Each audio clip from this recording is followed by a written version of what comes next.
Eddie. Firstly, can you give us a further update on Tino Livramento, please? Do you have any more clarity over the extent of the injury and a time frame for his recovery?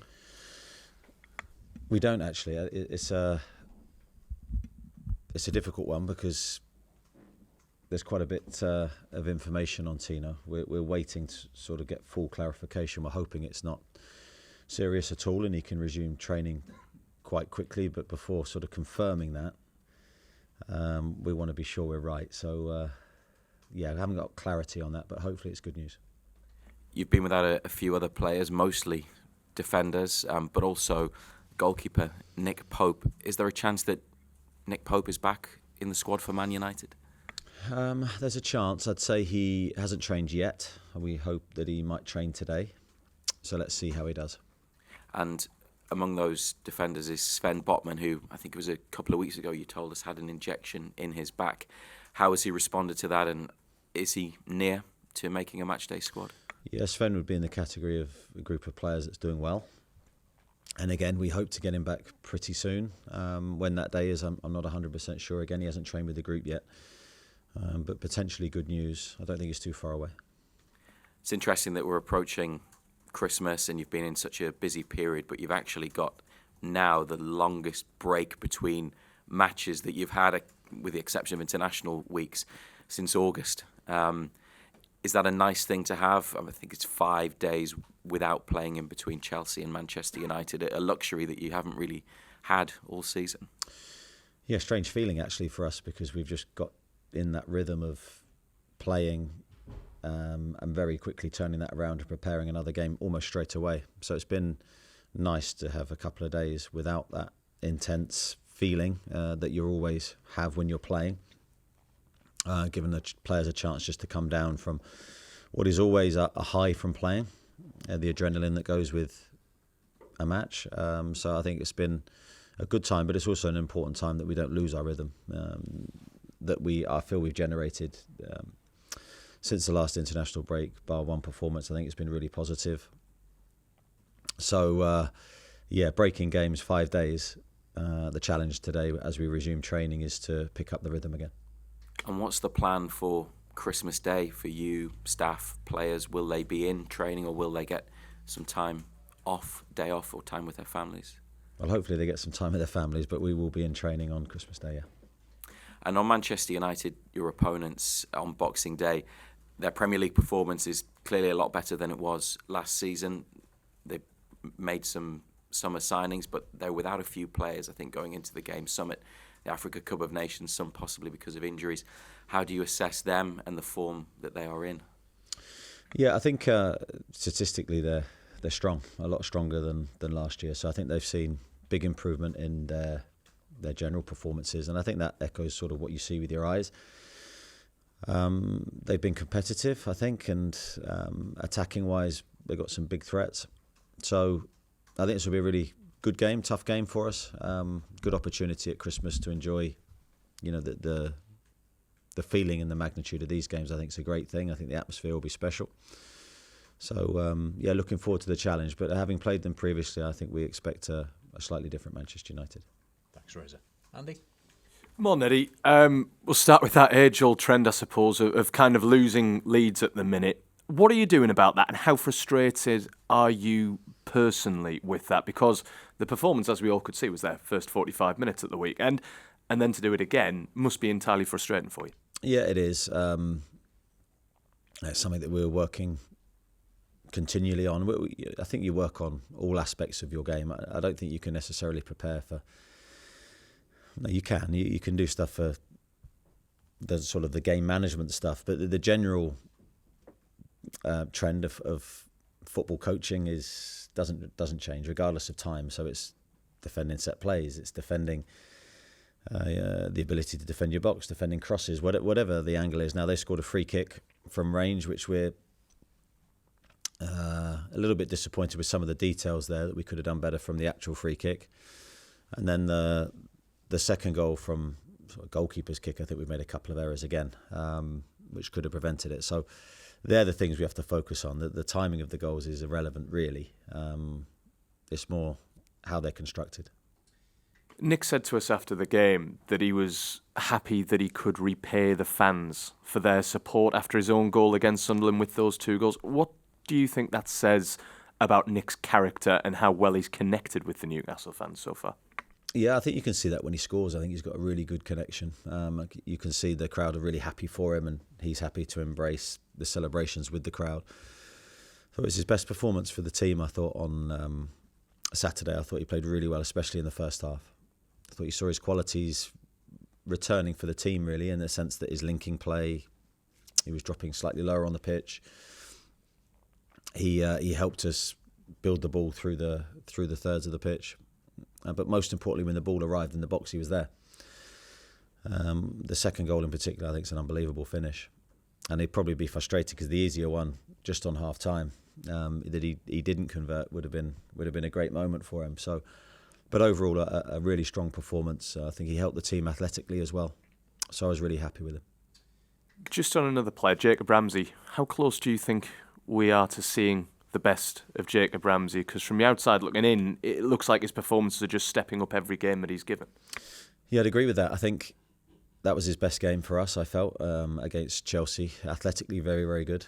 And some of his numbers that he produced in that game were elite in terms of the benchmark for midfielders. So I think that's a great sign, because I think the challenge for JJ has been, since his injury at Leeds, where he twisted his ankle. It was a nasty injury. He had momentum then, and then he had to start all over again. And I think he's just returning to his very best levels. You can see him technically very rarely waste the ball. It's a great quality to have. I think the next step for him is to start impacting the final third with goals and assists and those decisive actions which we know he's capable of. Just finally, we saw Pep in the last day or so talking about managing the weight of his players over Christmas period. How do you kind of balance, I suppose, allowing the players to relax, which they really need, but also the importance of a game on Boxing Day? I think the players know. I think they've been in the game, most of them have been in the game long enough to know that you can never switch off as a professional, and especially with these high-profile games around Christmas, you want to perform and do yourself justice. So they will know when they're at home. I mean, you can't micromanage them, you can't stand over their shoulders when they're at home. You trust that they're going to make good decisions because they're ultimately the ones that have to play. Okay, guys, we'll move on to single questions, please. We'll get through as many of you as we can, and then we'll have an embargoed section for Christmas. Start with Damien, please. Thanks. Eddie, just looking at Man United, I think you've won 5 of the last 6 since the cup final 2 years ago. In hindsight, was that a watershed for you, that defeat at Wembley? I don't know. I think that was a painful moment, but I think you go just against every opponent in an honest way. So my process is to see the strengths and weaknesses of the team that we're playing against. We don't particularly look at the name or who you're playing as such. You just attack the game then, trying to highlight those weaknesses and trying to protect yours. So I think it doesn't really change. The process is the same. Our record's been good against Manchester United in recent games, but that counts for nothing in this game. It'll be another independent game, and as we say, they've improved. They've been really strong in the games. Even the game at Aston Villa, where they didn't win in their last match, I thought they were really strong and produced a good performance. Lee and then Craig, please. Hi Eddie, I think everyone's pretty much had to say on what Newcastle's problems are, whether it's game management or too many games. What's your view, and what do you think the solutions are moving forward? I don't think we've necessarily just got problems. I think we've got strengths as well. My glass is very much half full presently. I know everyone else might have a different opinion, but I feel we're improving. I feel we've been moving in the right direction. I feel we've got lots of work to do to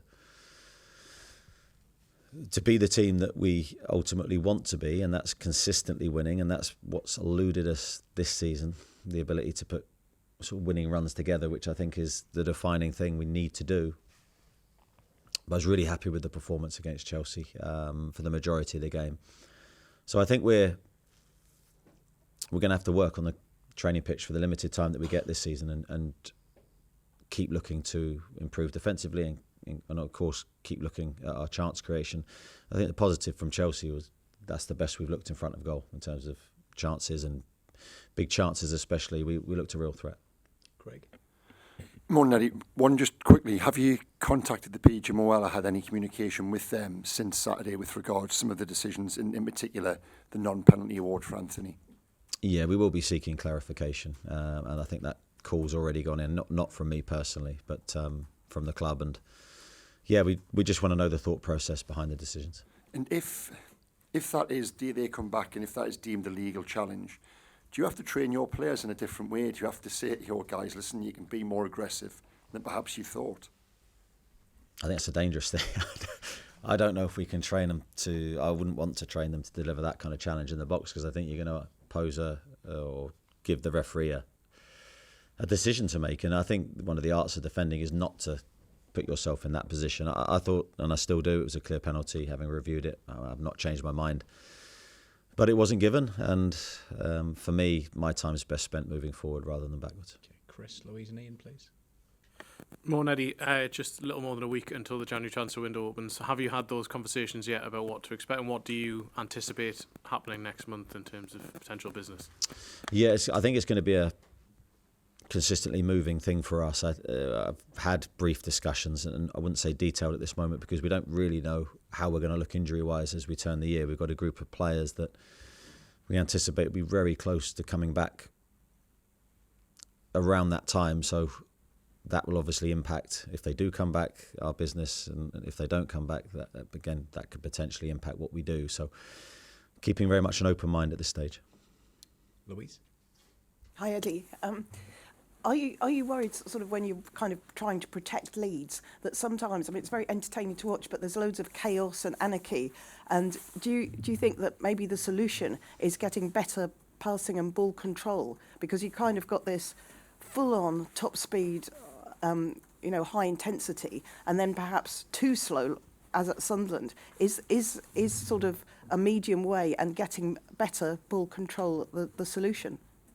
Yeah, I mean, I think if you have the ball, you're going to have more control than if you don't. And I don't think the chaos side of it, I think the game at Chelsea second half was chaotic. But in a sense, the game had already changed. That free kick changed the game on 49 minutes, I think it was. From there, Chelsea had belief. Probably before that moment, it looked like it was our game. That goal changed the dynamic of the game, and I think that the chaotic spell was at 2-2, where we're trying to go on and win the game. Chelsea were a counter-attack threat in the match, so that's a different scoreline. You know, we'll always challenge our players to try and win the game. We want to be that team that believes it can win from anywhere. I think there's been different games with different themes behind why we've conceded late on. Certainly, the words you started with there, protecting the game, that's a difficult one, because if you're not winning, if you're winning by a goal and suddenly you go into protection mode, that can have really negative consequences. So it's about getting the mentality right. For us, we shouldn't really change too much, in my opinion, between times of games and how we play. We want to be the same team throughout the game, and we want to have the feeling and confidence that regardless of the scoreline, whether it's a 1-goal lead or a 2-goal lead or a 3-goal lead, the game is ours. And I think that only comes from repetition, and from that feeling of winning builds confidence, and certainly that will help us. Okay, Ian and then Joe, please. Morning, Eddie. When Anthony Gordon produces the sort of form he showed for an hour on Saturday, he's as good as there is. How do you get him to perform like that on a consistent basis? Yep, I think that's the challenge. I agree. I thought, again, one of Anthony's best games this season. Started from very early in the game when he won the ball back in the build-up to our first goal, actually. And then he's the one getting on the end of Jacob Murphy's cross, and Nick ultimately scores. But 2 actions there, one on the tackle and then one in the box, where you'd say that's Anthony at his very best. Then he sets up the goal for Nick. It's a really productive half for him. But I'd say that's the same for any player, finding that consistent level of performance where you're hitting very good levels every single game. That separates the best players from the others. And I'd say that's a challenge for Ant as we move forward to try and replicate that performance on a more consistent basis. Joe? Hi Eddie, you said before that you were really happy with your team's performance against Chelsea, the intensity, the chance creation. Why have you not been able to do that too much on the road this season? Yeah, that's the question, isn't it? I'd say we've been inconsistent at times. Our away form early season especially, although we were very good defensively, certainly in terms of our attacking output, we were way below the levels that we know we can. I'd say that's steadily improved.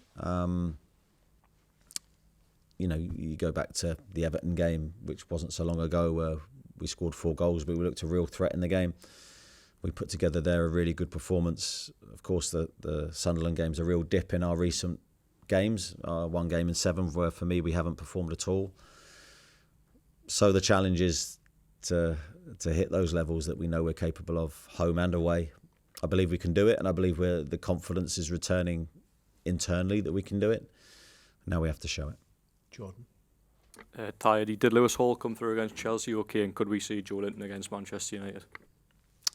I believe Lewis came through okay, yeah. I mean, we're still very aware that he's had a little reaction to his hamstring, but I think he came through the game fine with no ill effects. But there will be still part of us that's nursing him and trying to get him through these recent games. Sorry, the upcoming games that we have in amongst a busy schedule. So he's one we're going to have to keep an eye on. But I thought he did really well in the game, and I was really happy with him. Joe Linton's getting closer now, I think, to being able to participate. We'll see how he trains today, see how he looks, and make a decision. Thank you. Kieran? Do you anticipate there being outgoings in January, or would you feel you need a replacement to come in before you might let someone go? It's not high on my agenda with the squad that we currently have, to be losing players. But I think we'll see as players return from injury, which is never a certain thing until they are actually back and performing, that if there is anyone in the squad that we feel would, between us and them benefit from going, then we'll certainly look at it on an individual basis.